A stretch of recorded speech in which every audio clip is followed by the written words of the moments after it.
I'm Myra, 30 years old, and 2 weeks ago, at my birthday, my mother gave me a birthday gift that I will remember for the rest of my life. Imagine this: 40 guests, a five-star restaurant, candles glowing on a cake. Then your mother grabs the microphone and announces you were adopted as a tax benefit, that you were never really family, that 30 years of trying to belong meant nothing. My sister burst out laughing. My father wouldn't even look at me. But what none of them knew was that I had an envelope in my purse. An envelope from my grandmother. And what was inside would make my mother run from her own party before the night was over. Before I continue, if you like stories like this, please hit like and subscribe, but only if you genuinely want to hear what happened next. Where are you watching from? Drop your city and local time in the comments. Now let me take you back 1 month earlier, to the day I got a phone call that changed everything. It was almost 8 o'clock on a Thursday night. I was still at my desk at Harrison & Cole Architecture, reviewing blueprints for a renovation project that wouldn't matter in 48 hours. My phone buzzed. Unknown number, Boston area code. I almost ignored it.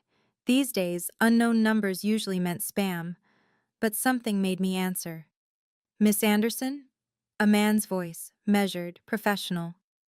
My name is Theodore Whitman. I was your grandmother's attorney. I straightened in my chair. Grandma Grace had passed 6 months ago. We'd had the funeral, read the will, said our goodbyes. Why was her lawyer calling now? There's a matter I need to discuss with you, he continued. In person. It concerns documents your grandmother left specifically for you. I don't understand. The estate was already settled. This is separate. He paused. Your grandmother left explicit instructions that no one else in your family should know about this conversation. She was very particular about that. My heart began to pound. Grandma Grace was the only person in my family who'd ever made me feel like I wasn't an outsider. She'd held my hand at family dinners when Patricia made her little digs. She'd whispered to me once when I was crying in her garden, "You belong here more than you know, sweetheart. One day you'll understand." I'd never understood what she meant. When can we meet? I asked. Tomorrow morning, 9 o'clock. I'll text you the address. After I hung up, I sat in my dark office for a long time. Grandma Grace had kept secrets. Secrets meant only for me. Part of me was afraid of what I'd find. A bigger part needed to know. That night, I came home to my apartment, the cramped one-bedroom I rented alone because living with family had never been an option. My phone buzzed again. The family group chat. Patricia Anderson, my mother, or rather, the woman who raised me, had sent a message. Big news. We're throwing Myra a 30th birthday dinner at the Sterling. Saturday the 15th, 7 p.m. Everyone's invited. I read it 3 times. The Sterling was one of Boston's most exclusive restaurants. My parents had never, not once in 30 years, thrown me a party like that. For my 18th birthday, I got a quiet family dinner. Grocery store cake, a card with nothing written inside except "Happy Birthday." That same year, Jenna turned 15 and got a pool party with 30 friends, a DJ, and a professional photographer. I remembered sitting at my own birthday dinner, watching Patricia introduce guests. "This is Jenna, our daughter, and this is Myra." That pause, that tiny, deliberate pause before my name, I'd heard it 1,000 times. I stared at Patricia's text. Why now? Why this sudden grand gesture? Something felt wrong, like finding money on the street and knowing there had to be a catch. But maybe, whispered a hopeful voice I couldn't quite silence, maybe she's finally trying. Maybe this is different. I typed back, "Wow, thank you so much. I'm so surprised." Patricia replied immediately, "You deserve it, sweetheart." Sweetheart. She'd never called me that before. I set down my phone and stared at the ceiling. Tomorrow I'd meet with Grandma Grace's lawyer. Something told me I should know what was in those documents before I walked into any party Patricia planned. Theodore Whitman's office smelled like old leather and expensive mahogany. He was exactly what you'd expect. Silver hair, wire-rimmed glasses, the kind of handshake that meant business. Please, sit. He placed a large envelope on the desk between us. Cream-colored, sealed with wax, stamped with Grandma Grace's initials. G.A. Your grandmother prepared this 5 years ago, he said.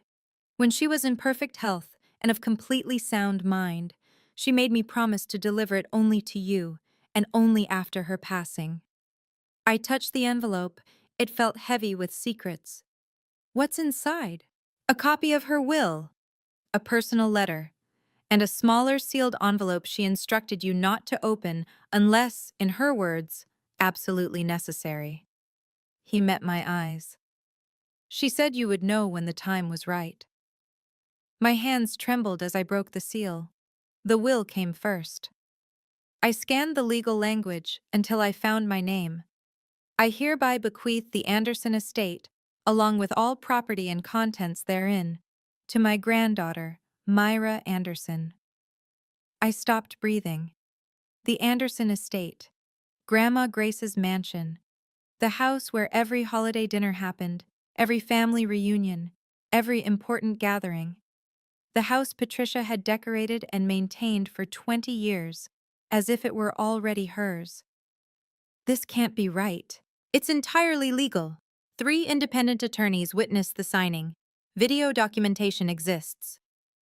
But why me? Mr. Whitman handed me the letter. Perhaps this will explain. He leaned forward. The will goes public in 2 weeks. Your grandmother wanted you to have time to prepare. Prepare for what? His expression was grim. For what your family might do when they find out.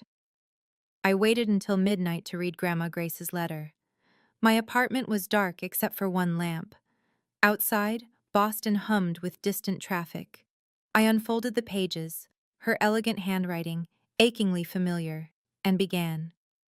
My dearest Myra, if you're reading this, I'm gone, and there are things I should have told you when I was alive. I wasn't brave enough then. I'm sorry. First, know this. I have loved you from the moment I first held you. Not because I had to, because you were light in a family that had forgotten how to shine. Second, I'm sorry I couldn't protect you better. I watched Patricia diminish you year after year, and I should have fought harder. I should have said more. Third, and this is the hardest part, you are not a stranger, Myra. You are not some random child adopted for convenience. You belong to this family more deeply than anyone has told you. You are my blood, my real blood. I cannot explain everything in this letter. The small envelope contains the full truth. Documentation, proof, everything you'll need when you're ready. But open it only when you must, when you're ready to face what it means. Be brave, my darling girl. You are so much stronger than they've ever let you believe. All my love, forever, Grandma Grace. I read it again, and again. You are my blood. What did that mean? I was adopted. Patricia had made sure I never forgot it. But Grandma Grace said I belonged, said there was proof. I looked at the smaller envelope, still sealed. Only open when absolutely necessary. I locked it in my safe that night. Something in my bones told me I'd need it soon. What I didn't know then, what I wouldn't learn until much later, was that across town, Patricia was making plans of her own. I pieced the story together afterward, from what Aunt Helen told me, and what I could infer from the wreckage. Patricia was pacing her living room. Jenna sat on the couch scrolling through her phone. I found out today, Patricia said, her voice tight. About the will. Jenna looked up. What will? Your grandmother's. That woman left the estate to Myra. Patricia's hands were shaking. The entire thing, the house, the land, everything. What? Jenna dropped her phone. How is that even possible? It's legal. She did it years ago, behind everyone's back, and the will goes public in 2 weeks. But that house, Mom, you've been decorating it for years. You've been planning to... I know. Patricia's jaw tightened. Which is why we need to act now. What do you mean? Patricia stopped pacing. Her eyes went cold. The birthday party. 40 guests. Everyone who matters. Jenna frowned. I don't understand. Myra has spent 30 years trying to earn her place in this family. She's desperate to belong. Patricia smiled, but there was nothing warm in it. If we humiliate her publicly, really humiliate her, she'll be too ashamed to show her face again. And once she's gone, contesting that will become much easier. Jenna hesitated. Mom, that's kind of harsh. That house was supposed to be yours, Jenna. Are you going to let some adopted charity case take it? The hesitation faded from Jenna's face. What do you need me to do? They had no idea what Grandma Grace had left me, and they had no idea I was ready to use it. 1 week before the party, I was at Nordstrom, doing something I rarely did, spending money on myself. A dress. Something beautiful. If my family was actually throwing me a real birthday party, I wanted to feel like I deserved to be there. The emerald one, said a voice behind me. It'll bring out your eyes. I turned. Lucas Smith, my closest friend at the firm, was grinning. Are you stalking me now? Saw you through the window. You looked like you were overthinking. He tilted his head. Talk to me. So I did. I told him about the lawyer, the will, the letter. Not everything, not the part about being blood, but enough. Lucas listened without interrupting. Then he said something I'd never forget. Myra, you've walked into that family's traps your whole life. If there's even a chance this party is another one? He looked at me seriously. Don't go in empty-handed. What do you mean? Bring everything your grandmother left you, just in case. Lucas, I don't want to turn my birthday into a war. You might not have a choice. He squeezed my shoulder. Just be prepared. That's all I'm saying. That night, I laid everything out on my bed.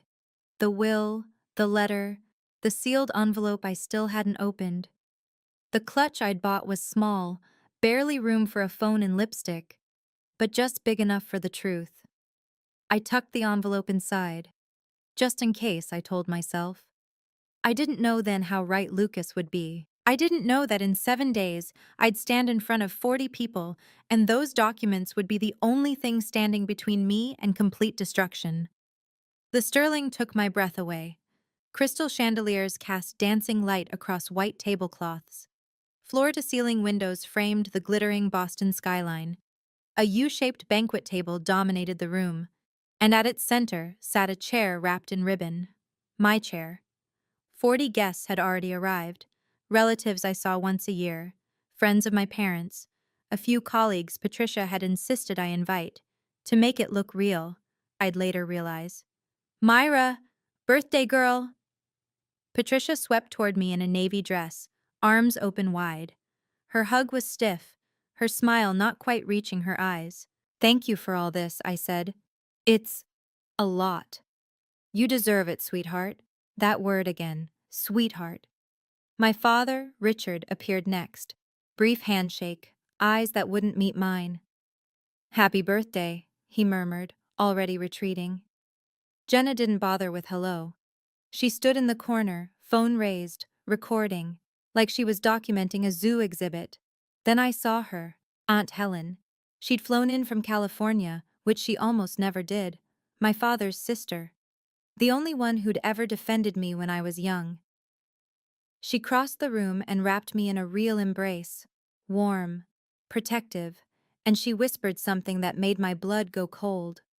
Whatever happens tonight, remember, your grandmother would be proud of you. I pulled back. What do you mean? A server called everyone to their seats before she could answer. I sat in my ribbon-wrapped chair, clutch in my lap, scanning the faces around me. 40 witnesses. Whatever Patricia had planned, she wanted an audience. Fine. If she wanted an audience, she'd get one. The envelope pressed against my thigh like a heartbeat. Dinner was fine. Salmon, asparagus, polite conversation. I almost relaxed. Then Patricia stood. She smoothed her dress, walked to the small podium, and tapped the microphone. Conversation died instantly. Thank you all for being here tonight. Her voice was honey. We're celebrating someone very special. Our Myra is turning 30. Applause. Smiles. I gripped my napkin beneath the table. 30 years, Patricia continued. Can you believe it? It feels like yesterday that she came into our lives. Something shifted in her tone. A slight edge, barely perceptible. I've been thinking a lot lately about Myra's journey, about where she came from, about everything this family has done for her. The air in the room changed. I felt it before I understood it. We've supported her through school, through her career, through everything. Patricia's smile widened. We've loved her like she was one of us. Like. My stomach dropped. But I think. Patricia paused dramatically, scanning the room. It's time we were honest. Don't you? Murmurs rippled through the guests. Confused glances exchanged. I looked at my father.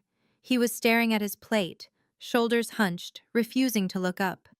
I looked at Jenna, phone raised, recording, smiling. For 30 years, Patricia announced, we've kept a secret. But secrets have a way of coming out, don't they?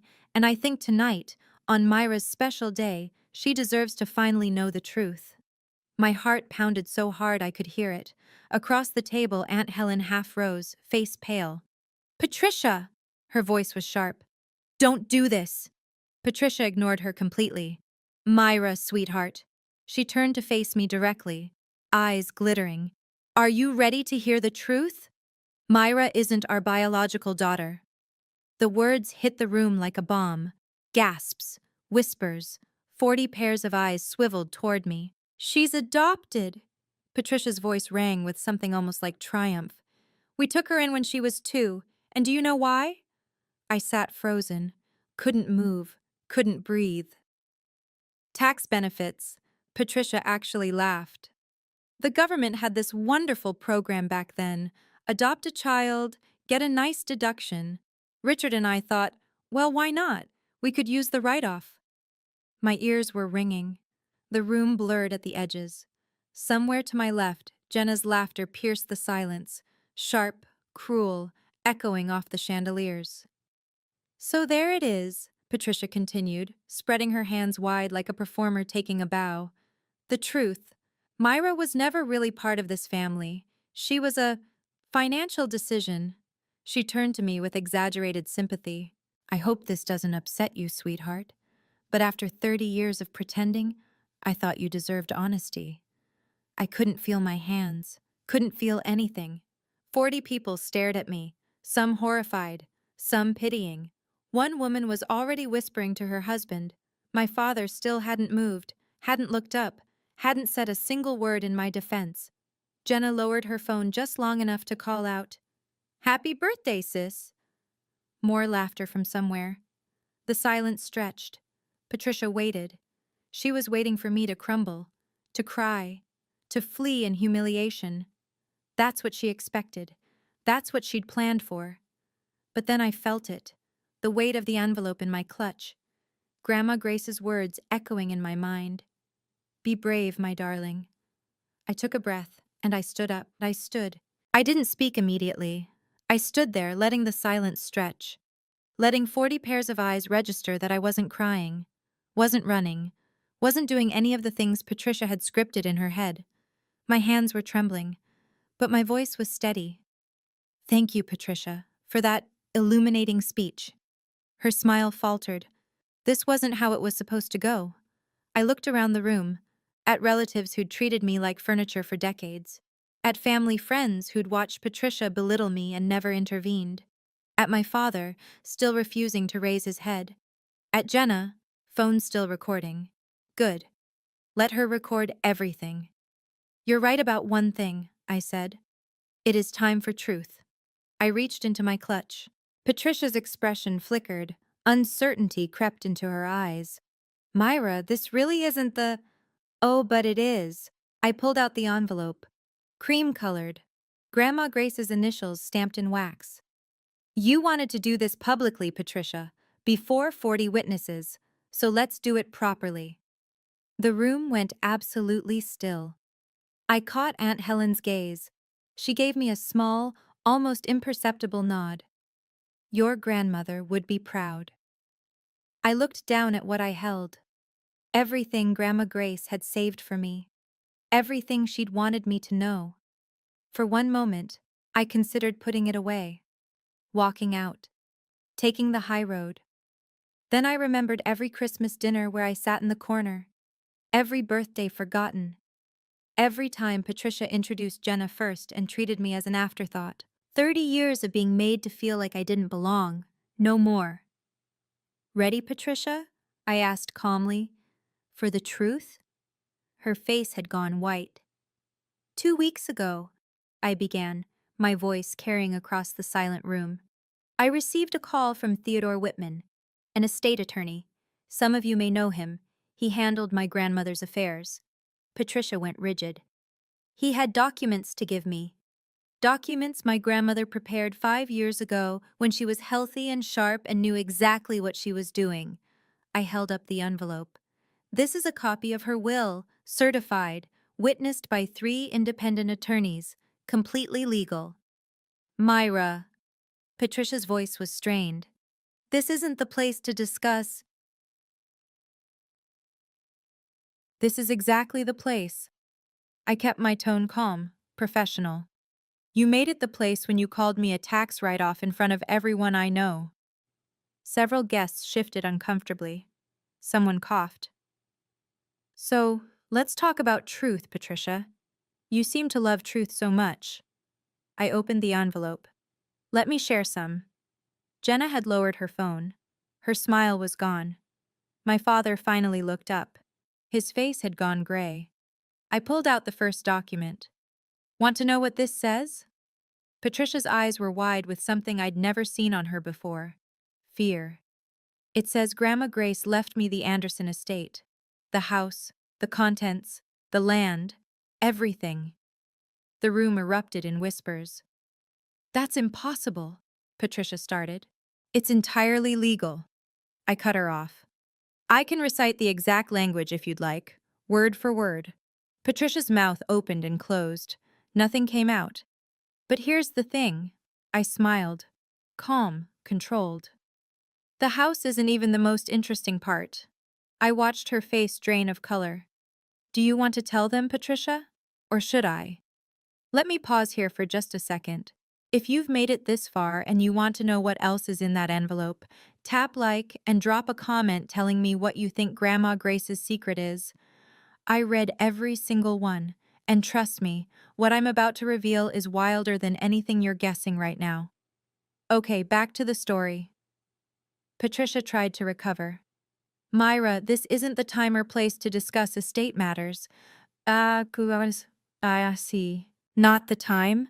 I let out a soft laugh. You just told 40 people I was a tax deduction. You don't get to decide when it's not the time. Whispers rippled through the guests. Uncomfortable glances passed between couples. This is a family matter, Patricia stepped toward me. We should continue this privately. No. My voice didn't waver. You wanted an audience for your performance. You've got one. Patricia spun toward my father. Desperation leaked into her voice. Richard, say something. Every eye shifted to him. Richard Anderson, the man who'd been my father for 30 years without ever truly being my father, slowly raised his head. Pat, he said quietly, maybe we should let Myra finish. Patricia looked like she'd been slapped. Richard, I'm tired, Pat. His voice cracked. I've been tired for a very long time. Jenna's jaw dropped.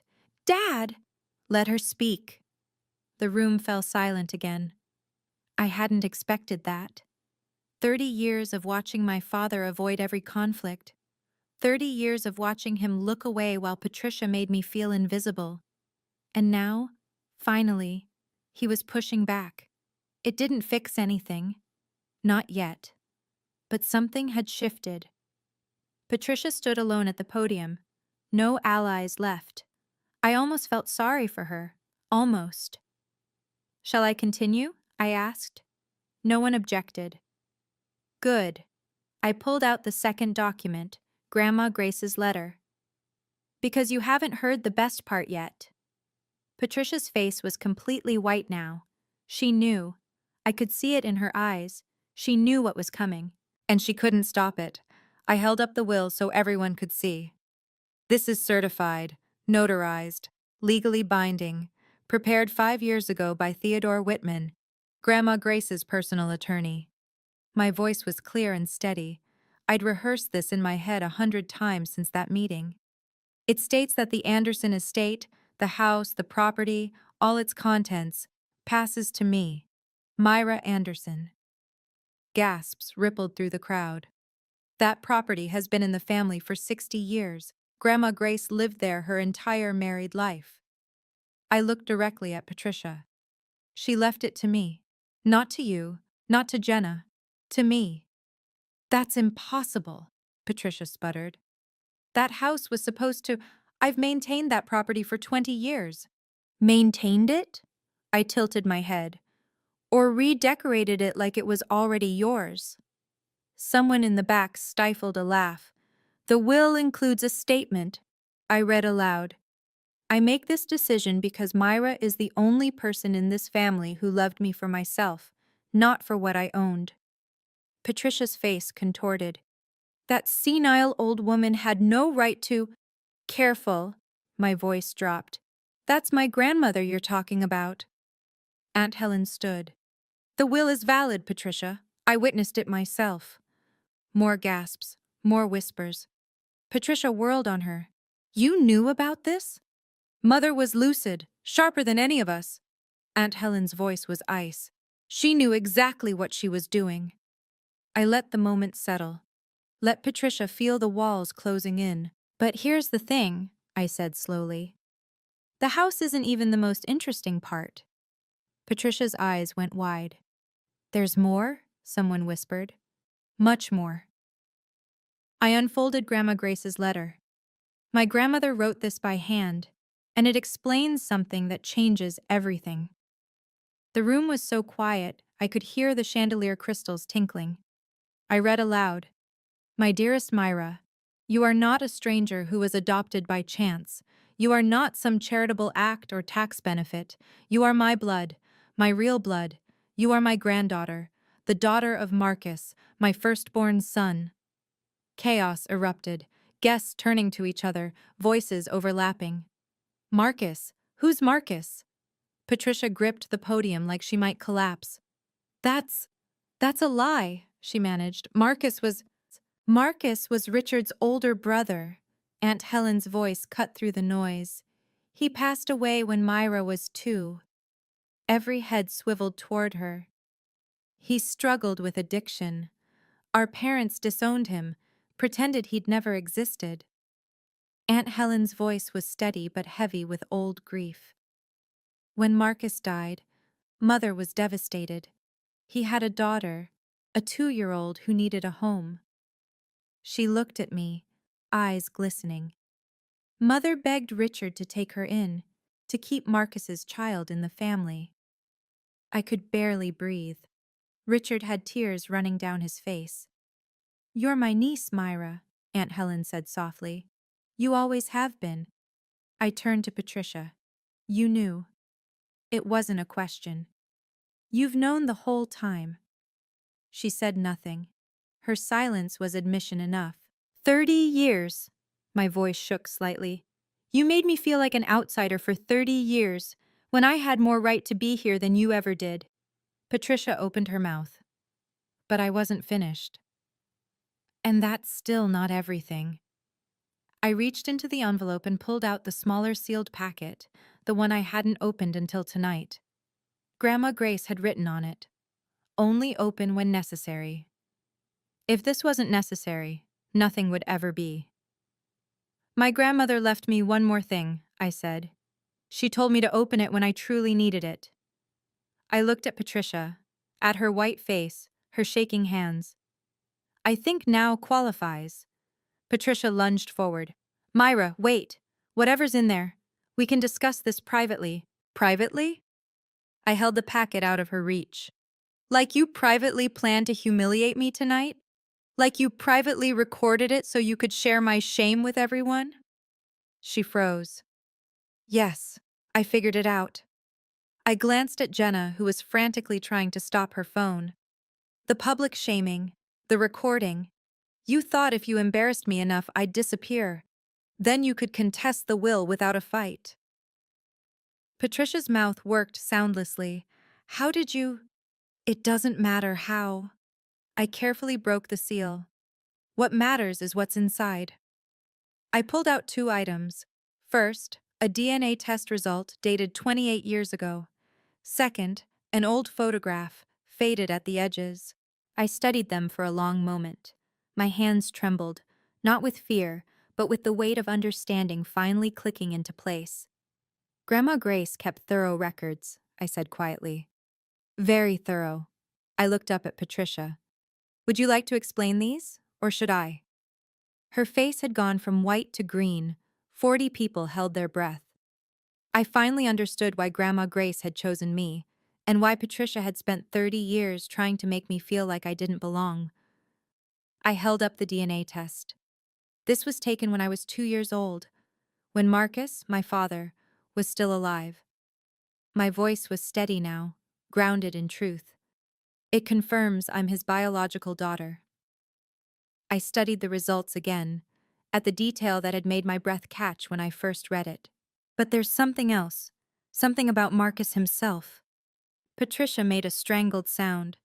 Marcus Anderson, I read clearly, was not biologically related to Harold Anderson, the man listed as his father. The room erupted. What does that mean? Someone called out. It means, Aunt Helen said quietly, that our mother had Marcus before she married our father. He was from a previous relationship. Harold adopted him when they wed, but Marcus was never a biological Anderson. I let that sink in. So Marcus wasn't Harold's biological son. I'm Marcus's biological daughter, which means, I paused. The Anderson family has no blood claim to my grandmother's estate.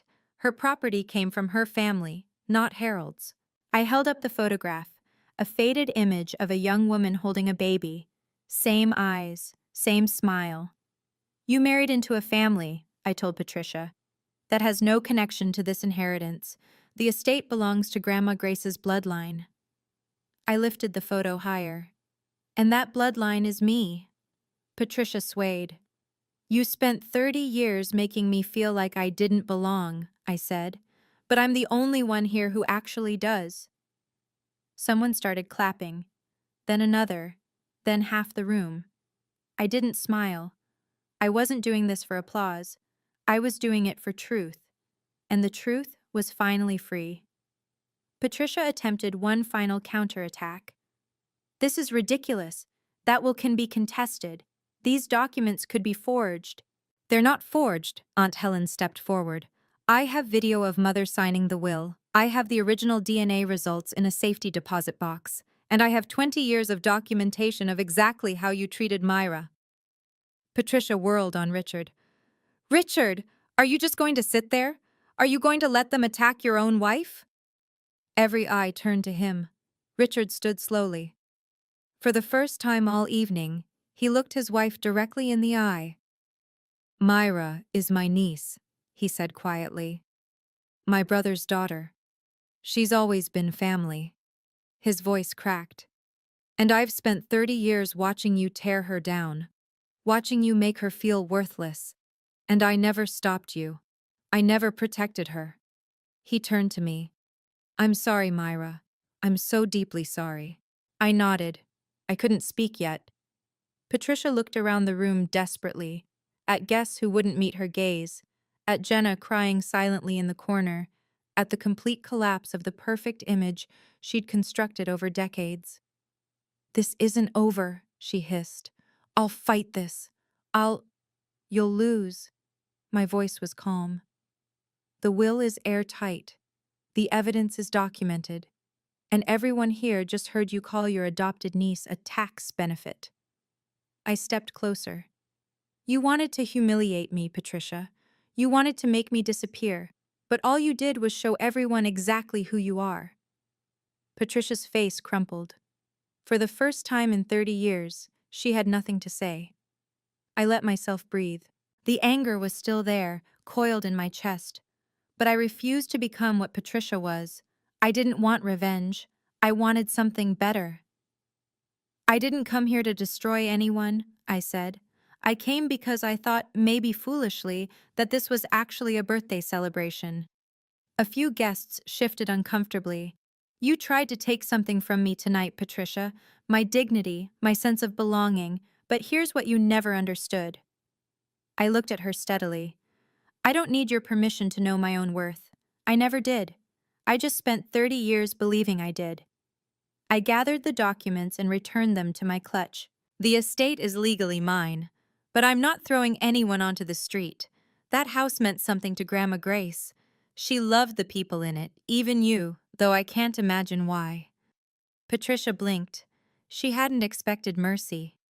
But everything changes now. My voice hardened. I will not tolerate being treated like I don't matter. Not anymore. From this moment forward, I set the boundaries, not you. I turned to Aunt Helen. I have questions about Marcus, about Grandma Grace, about everything I was never told. She smiled through her tears. I'll tell you everything, sweetheart. I looked around the room one final time. Thank you all for coming to my birthday party. It's been educational. A nervous laugh rippled through the crowd. I picked up my clutch, straightened my dress, and walked toward the exit. Behind me, I heard heels clicking. Rapid, panicked. Patricia was leaving, running from her own party, exactly like I'd said she would. I didn't watch her go. I heard it, though. The sharp click, click, click of Patricia's heels on marble, the rustle of her coat, the heavy thud of the restaurant door. She was gone. Jenna stood paralyzed for a moment, mascara streaking her cheeks. Then she grabbed her bag and ran after her mother without looking at anyone. My father approached slowly. Myra. His voice was raw. I don't know what to say. You don't have to say anything right now. No. He shook his head. I need to. 30 years. 30 years I watched her do this to you, and I said nothing. I should have. He couldn't finish. You're right, I said quietly. You should have. He flinched. But you spoke tonight. That counts for something. I met his eyes. It's not enough. Not yet. But it's a start. He nodded, wiping his face with the back of his hand. I need to go after her. Make sure she's... He trailed off. Marcus would have been proud of you, Myra. I know I have no right to say that, but he would have. Then he was gone too. The room slowly exhaled. Aunt Helen wrapped her arms around me. Your grandmother is smiling right now, she whispered. I promise you. I let myself be held. For the first time in 30 years, I cried. Not from pain, not from humiliation, from release. Someone started humming Happy Birthday. Then another voice joined. Then the whole room, soft and tentative. I laughed through my tears. Happy birthday to me. The best one I'd ever had. The party didn't end when Patricia fled. Somehow, impossibly, it actually began. People I'd barely spoken to my entire life approached me one by one. Mrs. Patterson, who'd been friends with Grandma Grace for decades, squeezed my hands tight. I always sensed something was wrong with how Pat treated you. Your grandmother talked about you constantly, you know. You were her absolute favorite. Mr. Henderson, a family friend since before I was born, shook my hand firmly. That took guts, young lady. Real guts. Lucas appeared at my elbow with 2 glasses of champagne. Doing okay? Honestly? I have no idea. I accepted the glass. I think I'm still processing. You were phenomenal. He clinked his glass against mine. Absolutely phenomenal. Aunt Helen pulled up a chair and began talking. About Marcus, about the brother she'd lost and the addiction that had stolen him, about his talent and his kindness and the way his face lit up whenever he held baby Myra. He wasn't perfect, she admitted. He made mistakes, but he loved you more than anything in this world. His last months, all he talked about was making sure you'd have a good life. I learned things I'd never known. That Marcus had painted, that there was a portrait of me as an infant that Grandma Grace had kept in her bedroom closet, that his addiction began after a car accident left him in constant pain. He wasn't a villain, Aunt Helen said softly. He was hurting. There's a difference. By midnight, the guests who remained were there because they wanted to be. For me. Happy birthday, Myra, someone called out. I raised my glass. You know what? It finally is. 1 week after the party, the fallout was everywhere. Patricia had vanished from her usual circles. No charity luncheons, no garden club, no carefully curated social appearances. Word had spread. Someone at the party had leaked the story, and Boston's upper-middle-class gossip network ran with it. Jenna lost over 8,000 Instagram followers in 5 days. Brands quietly distanced themselves. Turns out people don't want to buy skincare from someone who laughed at her sister's public humiliation. Then Richard called. Richard. We met at a coffee shop far from the family's usual haunts. He looked like he'd aged a decade in a week. I need to tell you about Marcus, he said. Really tell you. So he did. He told me how Marcus was the golden child once, brilliant, creative, everyone's favorite, until the accident, until the pills, until addiction swallowed everything. Our parents gave up on him, Richard said, pretended he didn't exist. And Mom, your grandmother, never forgave them. Never forgave herself either. She couldn't have saved him. No, but she saved you. He looked at me with red-rimmed eyes. She made me promise to take you in, raise you as my own. And I did, but I failed at the rest. I let Patricia control everything, let you grow up feeling unwanted. Why? Because I was a coward, his voice broke, afraid of confrontation, afraid of Patricia, afraid of everything. I didn't forgive him that day. I wasn't ready, but I didn't walk away either. This isn't the end, I said, but it might be a start. He nodded, tears streaming. Baby steps. That's all any of us can take sometimes. I know this story is heavy. If you've ever had to set boundaries with toxic family members, if you've ever felt like an outsider in your own home, I want to hear from you. Drop a comment, share your story. I read every single one, and honestly, knowing I'm not alone in this helps more than I can say. Okay, let me tell you what happened when I finally visited the estate. 2 weeks after the party, I drove to the Anderson estate. I'd been avoiding it. Part of me wasn't ready to face the place where I'd spent so many holidays feeling invisible, the house Patricia had treated like her personal kingdom. But it was mine now. I needed to see it. Patricia and Jenna had moved out the week before, a temporary rental while they figured things out, according to Aunt Helen. They'd taken their personal belongings, but left the bones of the house intact. I walked through the quiet rooms slowly, the parlor where Patricia had hosted her parties, always positioning me in the back. The dining room where I'd sat through countless awkward holiday meals. The garden where Grandma Grace and I used to talk, while Patricia watched disapprovingly from the window. I climbed the stairs to Grandma Grace's bedroom. It still smelled like her. Lavender and old books. I sat on her bed and let the tears come. In her closet, behind winter coats and hat boxes, I found something I'd never seen. A cardboard box worn at the corners. Inside were photographs, dozens of them.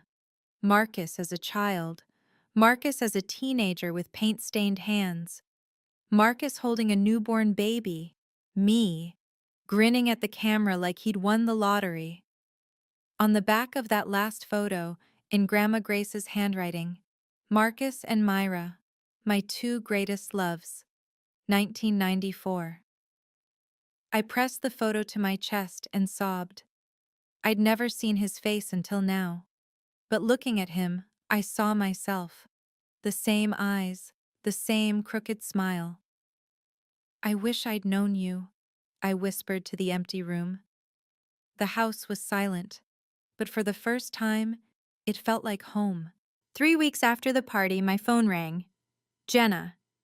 Every instinct screamed to let it go to voicemail, but curiosity won. "Please don't hang up," she said immediately. "Please." I sat down. "I'm listening." "Can we meet? Somewhere neutral. I need to. I don't know. I need to talk." We met at a coffee shop on the other side of the city. Jenna looked different. Smaller somehow. No perfect makeup. No Instagram-ready outfit. Just a tired young woman in jeans and a wrinkled sweater. "I'm not here to apologize," she said immediately. "I mean, I know I should. But I'm not there yet." "Then why are you here?" She stared at her untouched latte. "I need to understand why Grandma loved you more." I blinked. "What?" "She always looked at you differently, like you were special." Jenna's voice cracked.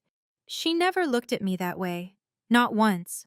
Mom always said it was because you were the poor orphan and Grandma felt guilty.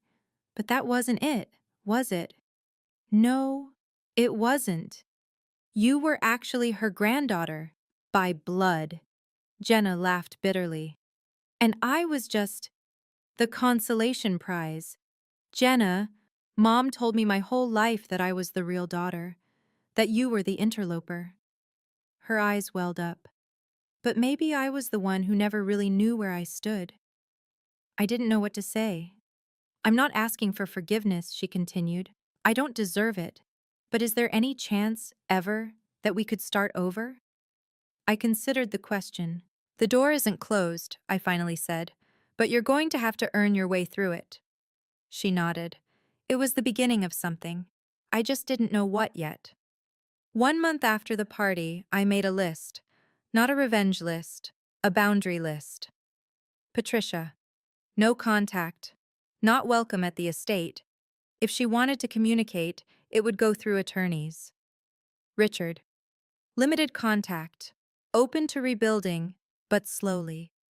Trust would be earned, not assumed. Jenna. Wait and see. She'd shown a crack in her armor, but cracks can seal over. I'd believe real change when I saw sustained evidence. Aunt Helen. Family. Real family. The kind I'd always wanted. I began making small changes to the estate. Nothing dramatic. I wasn't trying to erase memories. But I converted Grandma Grace's bedroom into a memorial space. Her photographs, Marcus's artwork, the portrait of infant me that he'd painted before he died. A tribute to the people who'd loved me before I could remember. Then I did something bigger. I created the Marcus Anderson Memorial Scholarship Fund for kids aging out of foster care who wanted to study art or architecture. "Because your father never got a second chance," Aunt Helen said when I told her. "But maybe someone else can." Exactly. The first recipient was a 17-year-old girl named Myra. She'd been in the system since she was 9. No stable home, no family who chose her. But she could draw like nothing I'd ever seen. At the scholarship ceremony, she tugged on my sleeve. "Did you ever feel like you didn't belong anywhere?" "Every single day," I told her honestly, until I stopped waiting for permission. Permission? To belong, to matter, to take up space. I smiled at her. "You don't need anyone's permission, Maya. Neither did I. I just took 30 years to figure that out." She hugged me. It felt like hope. 6 months after the party, I held a memorial at the estate. Not a funeral, we'd already had that. This was something different. A celebration, a remembrance, a closing of chapters and opening of new ones. The guest list was intimate. Aunt Helen, Richard, who'd been slowly, painfully rebuilding himself, Lucas, Mrs. Patterson, and a few of Grandma Grace's oldest friends. And Maya, the scholarship recipient, who I'd begun mentoring. No Patricia, no Jenna, not yet, maybe not ever.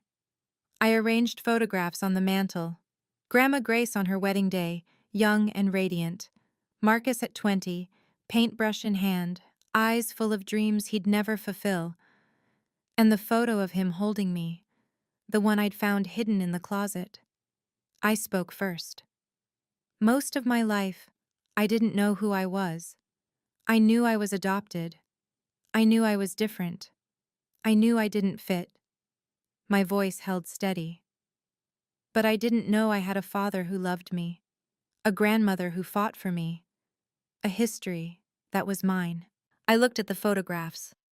Grandma Grace spent her final years making sure I'd learn the truth, that I'd have tools to defend myself when the time came. She couldn't protect me while she lived, not completely, but she found a way after. I lit 2 candles, one for her, one for Marcus. I never met my father, but he's part of me. I see him every time I look in the mirror. Richard was weeping openly. Aunt Helen held my hand. To Grace, I said softly. And to Marcus, I hope you're together now. To Grace and Marcus, everyone echoed. The candles flickered like heartbeats. I smiled through my tears. The official launch of the Marcus Anderson Memorial Scholarship made the local news. The estate had been transformed for the event, not into something unrecognizable, but into something new, warm, welcoming, the kind of home Marcus might have built if he'd had the chance. A modest crowd gathered, arts education advocates, former foster youth, local journalists, and at the center, 10 young artists displayed their work, each one a scholarship recipient. I stood at the podium and looked out at faces full of hope. My father never got a second chance, I said. He struggled, and when he reached out for help, he was turned away, disowned, erased. I took a breath. I don't want any child to feel erased. I don't want any artist to believe their dreams aren't worth fighting for. I gestured toward the scholarship recipients. These young people aren't charity cases. They're not tax deductions. A knowing laugh rippled through the crowd. They're the future, and they deserve every opportunity to shine. Afterward, Maya, the first recipient, tugged my sleeve. Ms. Anderson, can I ask you something? Always. Did you ever feel like no matter what you did, people would always see you as less? I knelt to her level, every day of my life, until I learned something important. What? Their opinion of me wasn't my truth. My truth was mine to create. I smiled. And so is yours. She hugged me, quick and fierce. Thank you, she whispered, for making me feel like I matter. I hugged her back just as tightly. You do matter, Maya. You always have. The cameras flashed, but I wasn't thinking about press coverage. I was thinking about legacy and how it doesn't end. It transforms. That night, I sat alone in Grandma Grace's room. The candles from the memorial still flickered on the mantel. The photographs watched over me. Outside the window, Boston glittered against a clear winter sky. I thought about everything that had changed, what I'd lost, the fantasy of a loving family, the delusion that if I just tried hard enough, Patricia would accept me, the version of myself that bent and broke and begged to fit into a space that was never built for me. What I'd gained? Truth, identity, real connections with people who chose me. Aunt Helen, Richard in his imperfect way, friends who showed up, freedom from seeking validation I was never going to receive, and something harder to name. Peace. I looked at the photo of Marcus. I wish you could see me now, I whispered. I think you'd be proud. The candle flame danced as if in response. Grandma Grace had taught me something profound through her final gift. You can't force people to love you. You can't contort yourself into belonging somewhere that refuses to hold space for you. But you can build a life where you belong to yourself first, where your worth isn't a verdict handed down by others. That's what I'd finally done. I picked up my phone and typed a note. Things I know for certain. 1. I am worthy of love, my own first. 2. I don't need permission to belong. 3. Boundaries aren't cruelty, they're self-preservation. 4. The people who matter will choose you, release the ones who don't. I saved it. Then I stood, blew out the candles, and walked toward my future. Behind me, the house settled into quiet. I was finally home. Here's what I've learned. After everything that happened, I spent a lot of time trying to understand Patricia. Not to forgive her, I'm not there and I may never be, but to make sense of it. A therapist explained it to me this way. People like Patricia don't hate you because something's wrong with you. They hate you because you represent something they can't face in themselves. Marcus was the family's shameful secret, the failure they wanted to erase. And every time Patricia looked at me, she saw him. She saw everything the Anderson name wanted to bury. Her cruelty was never really about me. It was about her own fear, fear of losing control, fear of exposure, fear of not measuring up. She managed that fear by making me small, by making me the problem instead of examining her own reflection. That doesn't excuse a single thing she did, not even close. But understanding it helped me stop blaming myself. And me? My weakness was always believing I had to earn love. I spent 30 years auditioning for acceptance, performing, bending, shrinking, trying to prove I deserved a seat at a table that was never going to welcome me. The truth is, you don't prove you're worthy of love. You simply are. If you're watching this and you're trapped in a relationship, family, romantic, friendship, where you constantly feel like you have to justify your existence, ask yourself, why am I performing? And for who? The people who genuinely love you will never make you audition for it. That's the lesson. That's what 30 years of pain finally crystallized into clarity. NCTA. Thank you for staying with me through this whole story. If any of it resonated, if you've ever felt like an outsider in your own family, if you've ever had to draw lines you were terrified to draw, if you've ever discovered a truth that rebuilt everything, I want to hear about it. Leave a comment. Tell me your story. I read every single one, and I promise you this, you're not alone. If this story meant something to you, hit subscribe, not for the algorithm, but because if you're still here, you probably understand what it means to fight for your own worth. And I want to keep sharing stories like this with people like you. Check the description for more. And remember, you don't need anyone's permission to belong. You never did. See you in the next one.